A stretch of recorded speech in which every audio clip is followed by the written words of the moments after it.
এই আনসার বাহিনী রাখার আর বিন্দু পরিমাণ কোনো যৌক্তিকতা নেই, এক চুল পরিমাণ যৌক্তিকতা নেই। এই আনসার বাহিনী অনতিবিলম্বে যদি সম্ভব হয় আগামী কালকেই বিলুপ্ত ঘোষণা করা হোক। এখানে শুধুমাত্র যুবলীগ এবং ছাত্রলীগের তরুণ প্রজন্মকে নিয়োগ দেওয়া হয়েছে আনসার বাহিনীতে, এরা সবই ছাত্রলীগ এবং যুবলীগের। এবং এখন প্রশ্ন উঠছেন এবং আমি মনে প্রাণে বিশ্বাস করি এটা তাদের প্রেসক্রিপশনে হয়েছেন এবং তারাই এই কাজটা করিয়েছে। দেয়ারপর আনসার বাহিনীর যারা এখানে যুক্ত ছিলেন কঠোর আইনের আওতায় আনতে হবে এদেরকে। এরা সরকারকে ডিস্টেবিলাইজ করা এবং বাংলাদেশের মানুষের বাজে ধরনের সংকট তৈরির চেষ্টা ছিল, সফল হয়নি সেটা শেষ পর্যন্ত। কিন্তু যেভাবে এটা হলো, যেভাবে আমরা ম্যানেজ করলাম, এভাবে ম্যানেজ করায় আমি কিছু আশঙ্কা দেখি, সেগুলো নিয়ে কথা বলতে চাই। আনসারদের একদম হাই অথরিটিজে যারা আছে এদের মধ্যে অনেকেই আমার ধারণা ভারতের র কর্তৃক প্রভাবিত, নয়তো যে ভাইরা মাঠে আসছেন আটক হওয়ার পরে দেখছেন তো তাদের সরল বক্তব্য, গরিব মানুষ ভাই, চাকরিটার জন্য তারা গেছে, কিন্তু ওইখানে গিয়ে যে স্টেপ 2টা ঘটবে এটা তারা ভাবে নাই। সচিবালয় ঘিরে আনসার সদস্যদের তাণ্ডব এবং হামলার ঘটনায় আহত হয়েছেন অর্ধ শতাধিক শিক্ষার্থী। এর মধ্যে সমন্বয়ক হাসনাত আব্দুল্লাহ সহ অন্তত 5 জনের অবস্থা আশঙ্কাজনক। ডক্টর ইউনূসের নেতৃত্বেই জনগণের প্রত্যাশা পূরণ হবে, ইনশাল্লাহ হতে যাচ্ছে। চমৎকার ইঙ্গিত পাওয়া গেল জাতির উদ্দেশ্যে ডক্টর ইউনূস যে ভাষণ দিয়েছেন সেই ভাষণে। ভূরাজনীতির কৌশলগতভাবে গুরুত্বপূর্ণ এক কেন্দ্র হয়ে উঠেছে এই করিডোর। এই করিডোরকে পূর্ব এশিয়ার সেতু বলে উল্লেখ করেছেন ভারতের সাবেক পররাষ্ট্র সচিব হর্ষবর্ধন শ্রীংলা। তবে ভারতকে চাপে ফেলতে চিকেন নেককে নিশানা করে রেখেছে চীন। দর্শক, এবার আমছালা দুটোই হারাতে বসেছে বাংলাদেশের আনসার বাহিনী।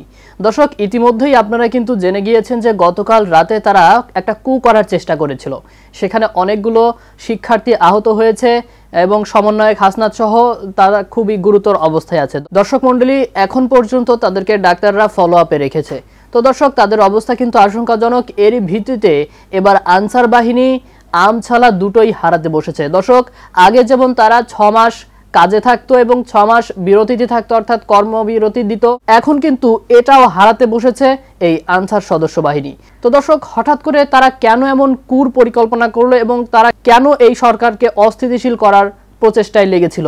দর্শক, তাদেরকে কি শাস্তির আওতায় আনতে চলেছে এই অন্তর্বর্তীকালীন সরকার, তা আজকের এই নিউজটি দেখলেই জানতে পারবেন। সেই সাথে জানতে পারবেন এই কুকারীদের কি ব্যবস্থা নেওয়া হবে। দর্শক, আরও জানতে পারবেন আজকের এই নিউজের মাধ্যমে এবার আওয়ামী লীগের নাম নিশানা সব মিশিয়ে দিতে ডক্টর ইউনূসের গোপন পরিকল্পনা। দর্শক, তিনি কি পরিকল্পনা করেছেন এই আওয়ামী লীগকে একদম চিরতরে নিশ্চিহ্ন করতে, তা আজকের এই নিউজটি দেখলেই জানতে পারবেন। দর্শক মণ্ডলী, আমি আর এই বিষয় নিয়ে বেশি কথা বলবো না, চলুন দেখে আসবো আজকের সেই কাঙ্ক্ষিত ভিডিওগুলো। আর যে ভিডিওর অংশ বিশেষ আপনারা ভিডিও শুরুতেই দেখেছেন তার বিস্তারিত আলোচনা। তার আগে বলবো, যারা এখনো চ্যানেলটি সাবস্ক্রাইব করেননি অবশ্যই চ্যানেলটি সাবস্ক্রাইব করে পাশে থাকা বেল আইকনটি ক্লিক করে দিন। আর যারা ইতিমধ্যেই চ্যানেলটি সাবস্ক্রাইব করেছেন তাদেরকে অসংখ্য ধন্যবাদ। তো চলুন দর্শক, ভিডিওটিতে একটি লাইক দিয়ে আমরা দেখে আসি সেই কাঙ্ক্ষিত ভিডিওগুলো। এই আনসার বাহিনী রাখার আর বিন্দু পরিমাণ কোনো যৌক্তিকতা নেই, এক চুল পরিমাণ যৌক্তিকতা নেই। এই আনসার বাহিনী অনতিবিলম্বে যদি সম্ভব হয় আগামী কালকেই বিলুপ্ত ঘোষণা করা হোক। আজকে তারা শিক্ষার্থীদের উপরে যেভাবে গুলি ছুড়েছে, হামলা চালিয়েছে, এই হামলার পরে কেউ যদি মনে করে থাকেন এই আনসার বাহিনীর প্রয়োজনীয়তা রয়েছে কিংবা এই আনসার বাহিনী দরকার বাংলাদেশে, তা আমি বলবো ভাই, আপনি হয় হাসিনার সহযোগী নয়তো এই বাংলাদেশকে বেকায়দায় ফেলার চেষ্টা করছেন। এই আনসার বাহিনীর মতলব উদ্দেশ্য আজকে পানির মতো পরিষ্কার।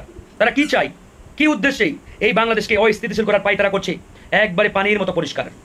সেই জায়গায় আমরা ছাত্র জনতার পক্ষ থেকে আজকে পরিষ্কারভাবে দাবি জানিয়েছি, অনতি বিলম্বে, একবারে অনতি বিলম্বে, প্রয়োজন হলে সম্ভব হলে আগামীকাল সকাল 10টার মধ্যেই এই আনসার বাহিনীকে বিলুপ্ত ঘোষণা করতে হবে। এবং ছাত্র জনতার বিপ্লবী অংশকে নিয়ে কিংবা বিপ্লবী জনতাকে নিয়ে প্রয়োজনে সামনে আবারও আনসার বাহিনী গঠন করা হবে। যদি প্রয়োজন হয় তবে এই আনসার বাহিনী রাখার আর এক চুল পরিমাণ বিন্দু পরিমাণ সুযোগ নেই। এই আনসার বাহিনীর মতলব কি আপনারা ইতিমধ্যে হয়তো অনেকে জানেন, অনেকে জানেন না।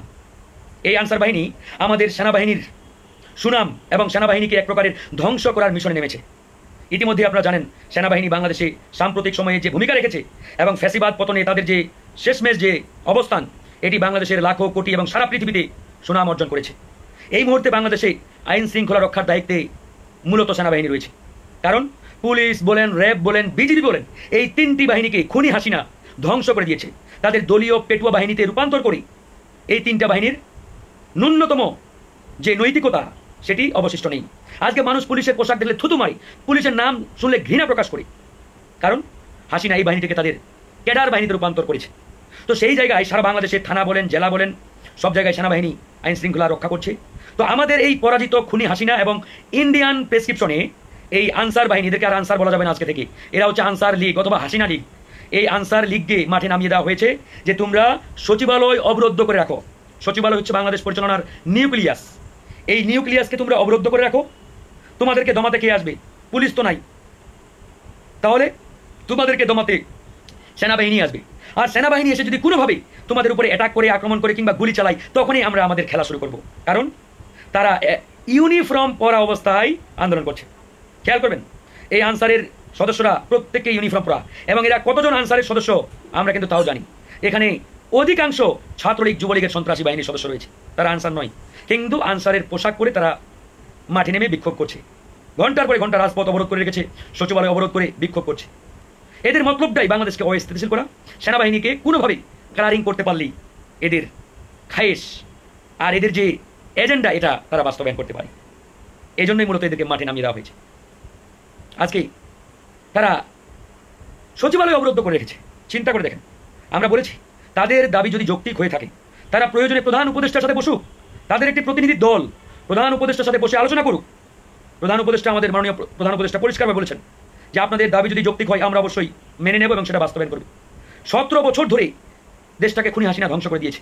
এখন সেই দেশকে যদি আপনি 17 দিনে জান্নাতের টুকরা হিসাবে পেতে চান, এটি কি সম্ভব? এত সহজ হয়ে গেল? আপনারা কেন খুনি হাসিনার সময় আন্দোলন করেন নাই? কেন গণভবন তখন দখল করেন নাই, অবরোধ করেন নাই? হ্যাঁ, এখন আসছেন সচিবালয় অবরোধ করতে। পিঠের চামড়া রাখা হবে না এদের।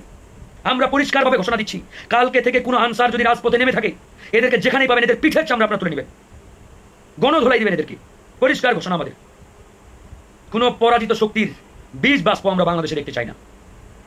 ফাজলামো শুরু করেছে না? বিপ্লবের পরে আমরা এই বাংলাদেশকে দ্বিতীয়বার স্বাধীন করেছি। আর আনসার বাহিনী আমরা যেহেতু অনতি বিলম্বে বিলুপ্তি চেয়েছি, এই বাহিনীটি রাখার আর বিন্দু পরিমাণ কোনো যৌক্তিকতা নেই, নৈতিকতাও নেই। কারণ এই বাহিনীটি ইতিমধ্যেই তাদের নৈতিকতা হারিয়েছে।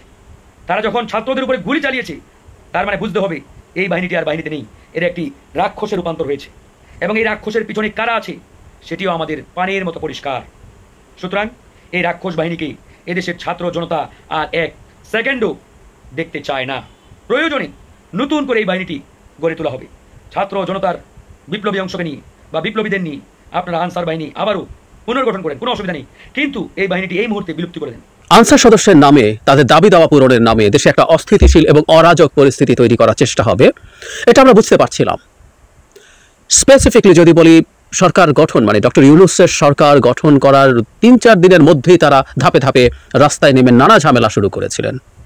সেই ঝামেলা যে একটা পর্যায়ে এখানে আসবে আমরা বুঝতে পারছিলাম, এবং গতকাল সারাদিন এবং বিশেষ করে রাত পর্যন্ত যা গড়ালো তাতে এটা খুব স্পষ্ট একটা বাজে ধরনের সংকট তৈরির চেষ্টা ছিল। সফল হয়নি সেটা শেষ পর্যন্ত।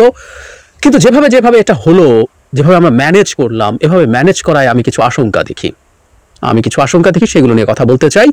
কিন্তু এটা যে একটা চক্রান্ত, এটা নিয়ে আমাদের কারোর নিশ্চয় কোনো রকম ন্যূনতম কোনো কনফিউশন থাকার কারণ নেই। আমরা জানি, এটা পরে পত্রপত্রিকায় এসেছে, খুব আলোচিত একটা বিষয়। 1991 সালে শেখ হাসিনা যখন বেগম খালেদা জিয়ার নেতৃত্বাধীন বিএনপির কাছে পরাজিত হন নির্বাচনে, এরশাদ পতনের পর, শোনা যায় আওয়ামী লীগ নাকি তাদের মন্ত্রিসভাটাও রীতিমতো গঠন করে বসেছিল, কিন্তু তারা হেরে গিয়েছিল। এতই তারা শকড হয়, শেখ হাসিনা প্রকাশ্যে সংসদে দাঁড়িয়ে বলেছিলেন, এই সরকারকে একদিনের জন্য শান্তিতে থাকতে দেব না। শেখ হাসিনা আসলে ক্ষমতায় না থাকলে কাউকে একদিনের জন্য শান্তিতে থাকতে দেবেন না। This is her attitude. আর 91 শেখ হাসিনার সাথে 2024 শেখ হাসিনার আকাশ পাতাল পার্থক্য আছে। সে সময়ও তিনি ন্যূনতম ছিটে ফোটা যতটুকু মানুষ ছিলেন, যতটুকু গণতান্ত্রিক মন মানসিকতা ছিল, তার কিছুই আর অবশিষ্ট নেই। আপাদমস্তক হিউব্রিস সিনড্রোমে আক্রান্ত একজন ভয়ঙ্কর মাফিয়া শাসক। ফলে তাকে যখন ক্ষমতা থেকে ছেড়ে পালাতে হয় ভারতে, বিরাট সক্ষমতা দেখানো, বিরাট পাওয়ারফুল নেতা অ্যাটিটিউড দেখানো শেখ হাসিনাকে যখন পালাতে হয়, তার ইগো হার্ট হয়। সুতরাং তিনি সর্বোচ্চ চেষ্টা করবেন যেভাবেই হোক এই সরকারকে ডিস্টেবিলাইজ করা যায়। আর যেটা হয় সেটা হচ্ছে, শেখ হাসিনা চাইবেন তার সাথে তার প্রভু ভারত তো আছেই, এবং উনি এখনো সেই দেশের মাটিতে বসে আছেন। সুতরাং একটার পর একটা চেষ্টা হবে কিভাবে কতটা সংকটে এই সরকারকে ফেলা যায়। সেই চেষ্টাটাই ক্লিয়ারলি হয়েছে, এতে কোনো রকম কোনো সন্দেহের কিছু নাই। এই যে একটার পর একটা গ্রুপ, এটা শুধু না, আরো বিভিন্ন রকম গ্রুপ মাঠে নামছে ডক্টর ইউনূস ক্ষমতায় আসার সাথে সাথে। আমাদের বুঝতে বাকি থাকে না এদের উদ্দেশ্য কি। একটা সরকার ক্ষমতায় এসছে, যে সরকার ইভেন স্বাধীন হবার পরও আমাদের দেশের থানাগুলো থেকে পুলিশ পালিয়ে যায় নাই। এরশাদের সময় তো নাই, একটা পুলিশ ছিল না এই দেশে। দিনের পর দিন এখনো পুলিশ দায়িত্বে আসার পরও সেই অর্থে তার পূর্ণ সক্ষমতা নিয়ে কাজ শুরু করতে তারা পারেনি নানা রকম কারণে। সেরকম একটা সরকারের 2 সপ্তাহ যেতে না যেতেই এই পরিস্থিতি তৈরি করা, আর এই দাবি দাবার নামে এগুলো তো শুরু হয়েছে দায়িত্ব নেওয়া 2-3 দিনের মধ্যে থেকেই। ফাজলামো আমরা বুঝি, এবং একটা সীমা থাকা দরকার আছে। নানান রকম ভাবে এগুলো চলছে।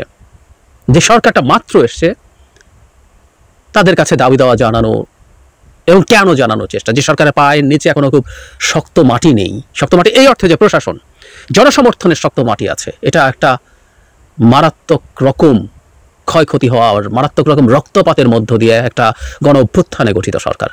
এই রাষ্ট্রের সবাই এর সাথে আছে, আওয়ামী লীগের হয়ে হালুয়া রুটি খাওয়া লোক এবং তাকে ক্ষমতায় থাকতে সাহায্য করা সরকারের বিভিন্ন পর্যায়ের লোকজন ছাড়া সবাই আছে। কিন্তু যে মাটি নাই বলতে যে একটা রাষ্ট্রযন্ত্র আছে, তার উপরে নিয়ন্ত্রণ প্রতিষ্ঠা এখনো পুরোপুরি হয়ে ওঠেনি, ফলে তাকে ডিস্টেবিলাইজ করার চেষ্টা সবাই করছেন। ডক্টর ইউনূস গতকালই তার প্রথম ভাষণ দিয়েছেন, সেটা নিয়ে আমি আলাদাভাবে বিস্তারিত অ্যানালাইজ করবো। ইনফ্যাক্ট আনসারের ঘটনাটা না হলে হয়তো এখনই সেই ভিডিওটা দিতাম, কিন্তু আমি আবার পরে দিচ্ছি সেটা। কিন্তু ওখানে উনি একটা খুব সুন্দর কথা বলেছেন এই দাবি দাওয়া চাওয়া নিয়ে।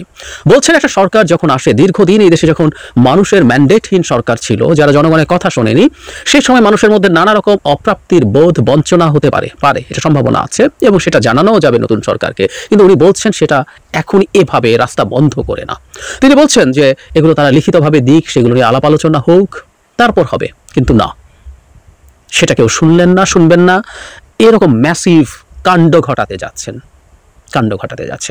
আজ যা হলো, সেখানে আমরা মিস্টার সার্জিসের বক্তব্য শুনলাম। ওই ঘটনার পর সার্জিস কথা বলেছেন, উনি খুব চমৎকারভাবে ব্যাখ্যা করেছেন। আমরা নিউজও পেয়েছি সেটা হচ্ছে আনসাররা যখন আজকে সচিবালয় ঘেরাও করছেন, দীর্ঘ একটা সময় তারা সচিবালয় পুরো ঘেরাও করে রেখে দিয়েছেন, সচিবালয় থেকে কাউকে বের হতে দেননি। ওর মধ্যে উপদেষ্টারা তো ছিলেনই, এই আন্দোলনের সমন্বয়করা ছিলেন এবং একজন সমন্বয়ক জনাব হাসনাতকে আমরা আহত হতেও দেখেছি। আর অন্য কোনো কর্মকর্তা কর্মচারী কেউ বেরোতে পারেন। এই পরিস্থিতি যখন হয়, তখন আনসারদের একটা প্রতিনিধি দল যায়, তারা আলোচনা করে স্বরাষ্ট্র উপদেষ্টার সাথে। তাদের দিক থেকে দাবি দেওয়া প্রাইমারিলি যেসব যৌক্তিক দাবি আছে সেগুলোর সরকারের পক্ষ থেকে মেনে নেওয়ার কথা যখন হয়, সবই ঠিকঠাক আছে। এরপরও কিন্তু তারা জায়গা ছাড়েনি এবং একটা পর্যায়ে পরিস্থিতি পাল্টে যায়, এবং সেই ম্যানেজমেন্টটা নিয়ে আমার প্রশ্ন আছে। কিন্তু এদেরকে নিয়ে এরা কারা এবং এরা কি করছে, এটা নিয়ে খুব চমৎকার একটা স্টেটাস দিয়েছেন জুলকারনাইন সায়ের ভাই। আমরা তাকে চিনি, মানে বাংলাদেশের এই মাফিয়া আওয়ামী লীগ সরকারের বিরুদ্ধে যারা খুব চমৎকার কঠোর লড়াই করেছেন, খুব সামনে থাকা মানুষদের একজন। তার অনেকগুলো অনুসন্ধানী রিপোর্ট যিনি পার্ট ছিলেন আমরা খুব ভালো মতো জানি। সায়ের ভাই লিখছেন, আনসার বাহিনীর নাম ব্যবহার করে যারা তথাকথিত আন্দোলন শুরু করেছিল, এরা মূলত অঙ্গীভূত আনসার সদস্য।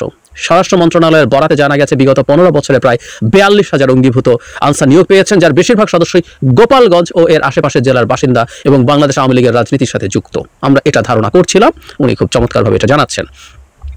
ব্যাটালিয়ন আনসার সদস্যরা যারা রাষ্ট্রের অন্যান্য নিরাপত্তা সংস্থার সাথে দায়িত্ব পালন করছেন, তাদের সাথে এই অঙ্গীভূত আনসারদের এক করে দেখার কোনো সুযোগ নেই। তারা কোনো আন্দোলনের সাথে যুক্ত। তারা ব্যাটালিয়ন আনসার যারা মূলত আইন শৃঙ্খলা রক্ষার কাজ করে, তারা এর সাথে নেই। এগুলো অঙ্গীভূত আনসার এবং যারা মূলত গোপালগঞ্জ এলাকার লোক। বিশ্বস্ত গোয়েন্দা সূত্র মারফত জানা গেছে, আনসার ও গ্রাম প্রতিরক্ষা বাহিনীর সাবেক DG major general A K M Aminul হকের পরোক্ষ উস্কানিতে দেশে বিশৃঙ্খল পরিস্থিতি সৃষ্টির উদ্দেশ্যে অঙ্গীভূত আনসার সদস্যদের লেলিয়ে দেওয়া হয়েছে। এই ডিজি, আমি যদি ভুল না করে থাকি, আওয়ামী লীগের নেতা, ছাত্রলীগের নেতা এনামুল হক শামীম, যিনি গত ডামি সরকারের মন্ত্রীও ছিলেন, তার ছোট ভাই। বাংলাদেশ সেনাবাহিনীতে আমিনুল হকের মতো কমপক্ষে আরো 5 জন উচ্চপদস্থ সেনা কর্মকর্তা রয়েছেন, যারা প্রতিনিয়ত বর্তমান তত্ত্বাবধায়ক সরকারের উৎখাতের ষড়যন্ত্রে সক্রিয় রয়েছেন এবং এখনও হাসিনার প্রতিরক্ষা উপদেষ্টা তারিক আহমেদ সিদ্দিকের পরামর্শে দেশে অস্থিতিশীল পরিস্থিতি সৃষ্টির চেষ্টা করে চলছেন। আনসার সদস্য আন্দোলন ব্যর্থ হওয়ার পর এরা পল্লী বিদ্যুৎ সংস্থার কর্মকর্তা কর্মচারীদের কর্মবিরতি শুরু করে সরকারকে অস্থিতিশীল করার প্রয়াস চালাতে পারে বলেও সূত্রটি দাবি করেছে। Very interesting. একটার পর একটা আসতেই থাকছে এবং খুব চমৎকারভাবে উনি কারণটা বলেছেন। আমরা বুঝতে পারি ব্যাপারগুলো আসলে এই রকম কিছুই ঘটছে।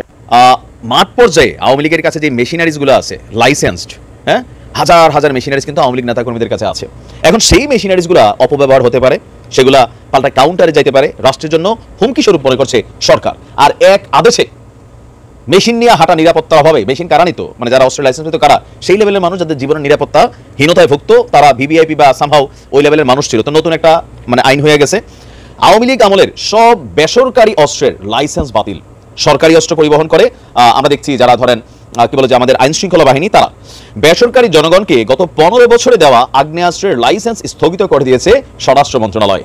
একই সঙ্গে গোলা বারুদ সহ আগ্নেয়াস্ত্র থানায় জমা দেওয়ার নির্দেশ দেওয়া হয়েছে। মানে একটা মেশিনের সাথে ছোট বিচি থাকে, আরো অনেক কিছু থাকে, যে যেটা নিচে বড় ছোট কার্টুজ মার্টুজ, হ্যাঁ, বুলেট টুলেট যা আছে সবকিছু ফেরত দিতে হবে। স্বরাষ্ট্র মন্ত্রণালয়ের সিনিয়র তথ্য অফিসার ফয়সল হাসান স্বাক্ষরিত এক বিজ্ঞপ্তিতে এই তথ্য জানানো হয়েছে। বিজ্ঞপ্তিতে বলা হয়েছে, বিগত 2009 সালের 6 জানুয়ারি থেকে 2024 সালের 5ই আগস্ট, মানে আওয়ামী লীগ সরকারের পতনের দিন পর্যন্ত যে সকল আগ্নেয়াস্ত্রের লাইসেন্স বেসামরিক জনগণকে দেওয়া হয়েছে, তাদের প্রদান করা লাইসেন্স স্থগিত করা হলো। এখন এটা মিনিংস বোঝেন না। ধরেন আপনি সরকারের কাছ থেকে বৈধভাবে একটা অস্ত্র নিয়েছিলেন, সামহাও আপনি একটা ইম্পর্টেন্ট ক্যারেক্টার, সরকার মনে করছে যে হ্যাঁ আপনি আপনার জন্য এটা রাখতে পারেন। তো এখন এইটা কারা? আমরা যদি হিসাব করি, বেসরকারি মানে কি, সরকারের কোনো ডিপার্টমেন্টের সাথে কানেক্টেড না। হ্যাঁ, তো 99.99% মানুষই যারা নিয়েছে, এখানে প্রভাব প্রতিপত্তি নানান ঘটনার কারণে মেশিন নিয়ে হাঁটতো, মিছিল টিছিল হলে বাইরে হইতো, এরকম প্রোগ্রাম হলে সাথে নিয়ে দাঁড়াই থাকতো, এই যে ইস্যুটা, এটা কিন্তু শেষ। আজকের পরে, আজকে যে সময়টা দেওয়া হয়েছে, এই সময়টা আজকে না, আমি এই সময় যদি দেখছি যে আগামী 3রা সেপ্টেম্বরের 3 তারিখের পর যদি আপনি আপনার অস্ত্র মেশিনারিজ জমা না দেন, তাহলে আপনার বিরুদ্ধে অস্ত্র আইনে মামলা দায়ের করা হবে, আপনাকে গ্রেপ্তারও করা হবে। বলা হয়েছে যে অতি দ্রুতই আপনি নির্ধারিত সেক্টরে, মানে যে যেখান থেকে মেশিনারিজগুলো লাইসেন্স করে নিয়ে গেছেন, সেখানে ফেরত দিতে হবে। এখন এইটার আসলে ইফেক্টটা কি হবে? ধরুন একটা মেশিন ইকুয়াল টু সামনে থাকা 100 জন নিরস্ত্র জনতা, সেম, বাট আজকের দিনে পোলাপেন আবার আলাদা, দেখছেন না, একটা গুলি করি একটাই মরে। এই মুহূর্তে থাকা অবস্থায় আবার মেশিনের খুব বেশি ভ্যালু নাই, তারপরেও আছে। সব তো আর কি বলা হয় যে মানে এতটা সাহসী মানুষ হয় না, বা আবু সাইদ হয় না। এখন ধরেন এই মুহূর্তে আওয়ামী লীগের নেতাকর্মীদের অনেকের বাড়িতে দেখা গেছে যে মানুষটা ভালো, মুসলিম ভাইয়ের মতন, কিন্তু আওয়ামী লীগের রাজনীতি করছে। এখন একটা গ্রুপ আছে বিএনপিপন্থী বা দুর্বৃত্তকারী যারা আছেন, শুধুমাত্র যে তারা রাজনৈতিক দলগুলো তারা না, এর বাহিরেও একটা টিম আছে, সেটা আওয়ামী লীগের পক্ষের ভিতরে হতে পারে, যে ক্ষমতায় থাকাকালীন সুযোগ সুবিধা পায় না, তারা কিন্তু এই সুযোগে হামলা টামলা চালাই আসতেছে, আবার রাজনৈতিক প্রতিহিংসা থেকে বিএনপিও চালাইছে। এখন এই অবস্থায় যাদের কাছে মেশিন টেশিন আছে, তারা কিন্তু একটা সিকিউর ছিল, জানে এটা তার বৈধ লাইসেন্স, আপনি তারা মারতে গেছেন, সে আপনার উপর চালাই দিতে পারবে বিচিটা। তো এখন এই চালাইতে গিয়া নানান ধরনের ঘটনা ঘটতে পারে, এটা কিন্তু তার সেফটি সিকিউরিটি ছিল। এখন এই মেশিনটা ছাড়া এই মানুষটা কিন্তু পঙ্গু হয়ে গেছে।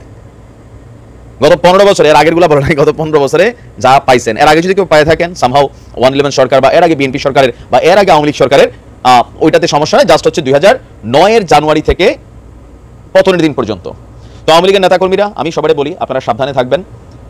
যারা অন্যায় করেন নাই, কোনো রকম জুলুম করেন নাই, অত্যাচার করেন নাই, আমার ধারণা এই ধরনের মানুষগুলা খুব বেশি বিপদে পড়ে নাই। কারণ আমার এলাকাতে আমি দেখছি যারা বাটে পড়ছে 99.99% মানুষ অন্যায়কারী, অপরাধী ছিল, ক্ষমতার অপব্যবহার করছেন, ভাবেন নাই যে এই দিন ফেস করতে হবে, এক ঢিলে সব স্বীকার করে ফেললো। ভারত গেল দিক দিয়ে বিএসএফ গুলি করে মাইরা ফেলে, কই যাবেন? মাফটাফ চাইয়া সুন্দর করে এলাকাবাসীর কাছে ক্ষমা টমা চান, জোর জুলুম যারা করছেন। ওই যে ছাত্রলীগের এক নেতা মাফ চাই কিন্তু জামাতে যোগ দিছে। দর্শক, আমি আশা করছি আজকের নিউজটি আপনি খুবই মনোযোগ দিয়ে দেখেছেন। সেই সাথে দর্শক, এই ভিডিওগুলো সম্পর্কিত যদি কোনো তথ্য বা মতামত থাকে, তাহলে অবশ্যই কমেন্ট করে জানাবেন। সেই সাথে আরও জানাবেন, এই আনসার বাহিনীকে যদি বিলুপ্ত করা হয়, তাহলে আপনার কাছে ঠিক কেমন হবে দর্শক, সেটিও জানিয়ে দিবেন আজকের এই ভিডিওর কমেন্টে। দর্শক, নিউজটি শেষ করছি এখানে, ফিরছে আগামী ভিডিওতে নতুন কোনো টপিক নিয়ে। আল্লাহ হাফেজ।